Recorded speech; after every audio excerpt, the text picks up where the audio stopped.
In this lecture we are going to see how we can use the dynamic expression in our test steps. What are the benefits of these dynamic expressions we are using it. So practically when you are working in a project, there could be a possibility before validating your values to the expected one, you need a modification. Like if there is a string which is combined, which is created by combining two or three more fields, then at that time you have to retrieve those two or three fields from the UI. Then you have to concatenate those values to the one, and then you have finally, then after that you have to validate with your expected thing. So in that conditions, you may require this dynamic expression. And the projects like banking, insurance, in e-commerce, where too much math operations, too much calculation you have to use while validating the values. At that time also we need this dynamic expression very frequently, almost in each and every test case while writing. So we'll see with the dynamic expression. So in the dynamic expression you can provide the date and month, the numbers and the strings, character, anything you can provide in the dynamic expression. Syntax would be the command and then parameter one by one you can provide.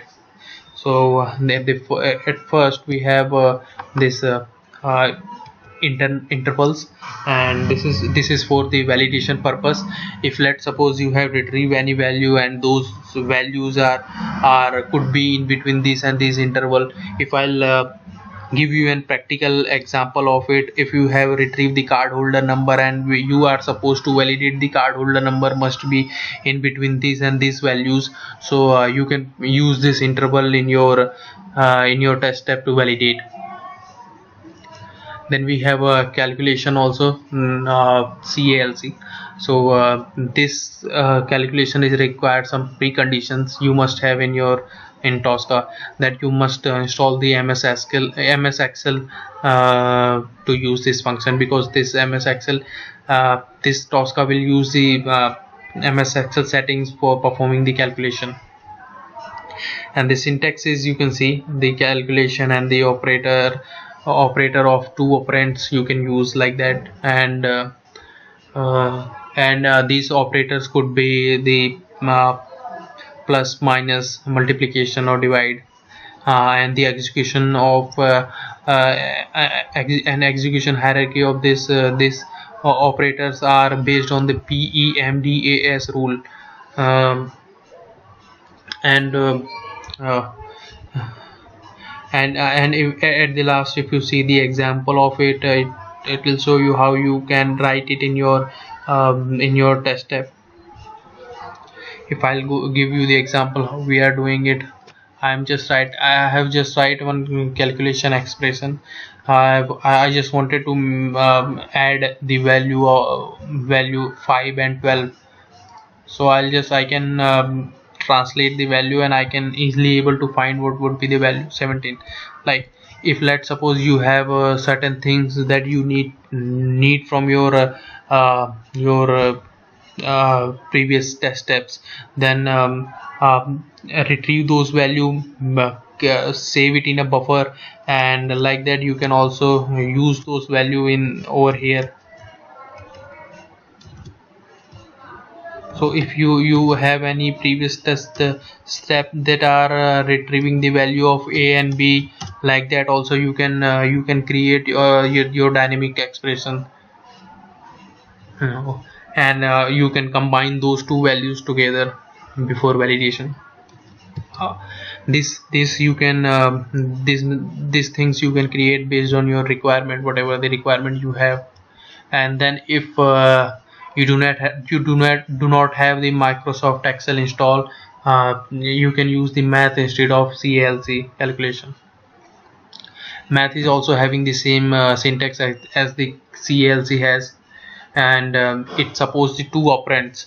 The first one is the numeric values, and the second one is the scientific notations. So in a numeric one, if you see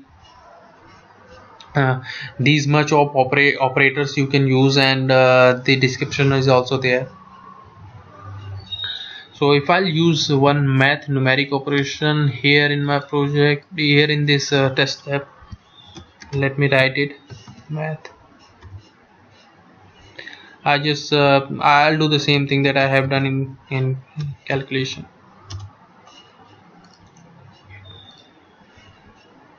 Likewise you can do it in via math also. And this number of operator you can use, these are very helpful. This less than, greater than, not equal to, equal to, this will help you mostly when you having an understanding of math function, and your test step validations are going to be according to that way. And then there is scientific notations are also there, and which you can use. These are the ABS, that is written the absolute value of a specified number, ceiling, floor, maximum, minimum, POV, round, sign, like that. You can also use your these scientific expressions. These are mostly used in a project of banking or insurance, where you need to generate any value based on the scientific math functions. And you can combine this math function with some more dynamic expressions also, like I have explained already in calculation, where I have used the buffer a and b over there. Likewise you can also use those in with the math function. You can use the random values with that. You can use the time and date expression with math. So this is all you can do with math function also. So these are some dynamic expressions that I have just explained that you might need while working with your test steps.